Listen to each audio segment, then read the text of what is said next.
You ever have one of those days where you're just trying to grab some milk and bread, but the world decides to throw you into a damn movie? That was me, Jack Sullivan, last summer in the parking lot of a Kroger in Willow Creek, Georgia. My little girl, Lily, all of 8 years old, is in the back seat humming some song from Frozen when I noticed this woman, blonde, frazzled, clutching her grocery bags like they're her last lifeline, surrounded by 4 guys in slick suits, looking like they stepped out of a Scorsese flick. These weren't your average debt collectors. No, these guys had that cold, calculated vibe, like they'd done this before, and not in a nice way. Engines cut, doors slammed, and they formed a circle around her, tight as a noose. Lily looks up, her big hazel eyes catching mine in the rear view, and she goes, "Daddy, why are those guys wearing sunglasses at dusk?" Kid's got a point, right? It's 7 p.m., sun's barely hanging on, and these clowns are dressed for a CIA audition. The woman, her name's Claire Dawson, I'd learn later, bolts toward my truck, her face pale as a ghost, oranges spilling from her bags, rolling across the asphalt like they're trying to escape too.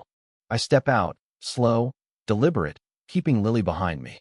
"Wrong move, fellas," I say, my voice low, steady, the way you talk when you know things could go south fast. The leader, a tall guy with a smile sharp as a switchblade, steps forward.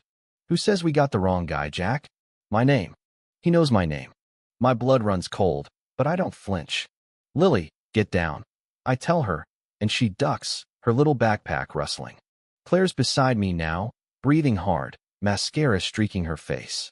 "Please," she whispers, "they'll kill me." Turns out, Claire's been running for 2 years, ever since her husband, Mark, got taken out in what the cops called a car accident on I-85. Accident, my ass.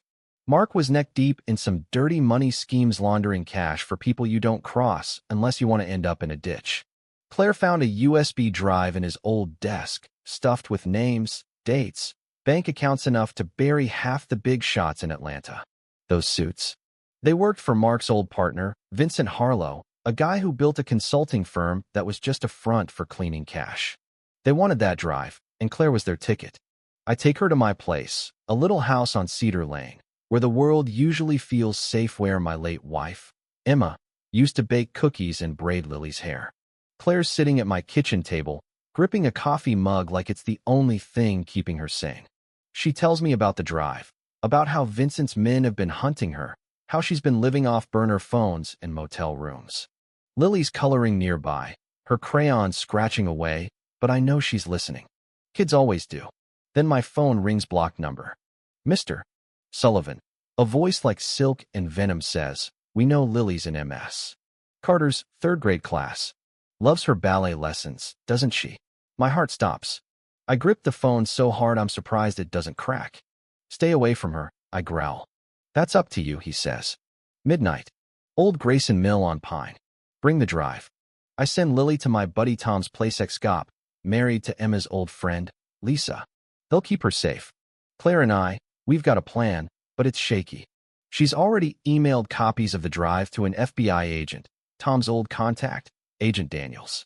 We're not going to the mill to negotiate. We're going to end this.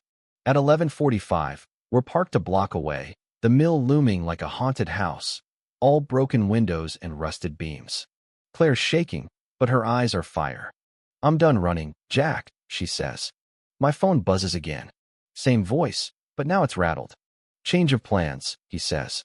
"FBI hit Vincent's office an hour ago. Your friend's resourceful." Claire grabs my arm, her nails digging in. "They know," she whispers. The voice laughs, cold. "You're free, Sullivan." "But Claire? She's cost us millions." "That's not something we forgive." I start the truck, peeling out as sirens scream in the distance. Claire's staring out the window, tears in her eyes, but a grim smile on her face. "It's over," she says. "Vincent's done." I drive her to a safe house Agent Daniel sets up. She's headed for witness protection, a new life, a new name. "Thanks, Jack," she says, her voice soft. "You gave me a chance." I think of Emma, how she'd always say helping someone, even a stranger, is what makes us human. I nod. "Just keep living, Claire." 3 months later, I'm flipping pancakes for Lily, the spring sun warming our kitchen. She's scribbling her name, still struggling with that damn cue. Is Claire happy now, Daddy? She asks. I smile. I think so, kiddo. Somewhere safe, starting over. My phone pings a photo from an unknown number. A woman with dark hair, smiling outside a community center. Below it, one word. Thanks. I delete it, but it sticks with me. Life's back to normal: school, ballet, pancakes. But normal's a gift, one I'll never take for granted again. Claire's out there, alive, because we stood up when it counted. So what would you do? If some stranger's trouble landed on your doorstep, would you step in, risk it all? Or walk away to keep your own safe? Drop a comment. Let me know, cause I'm still wrestling with that one myself.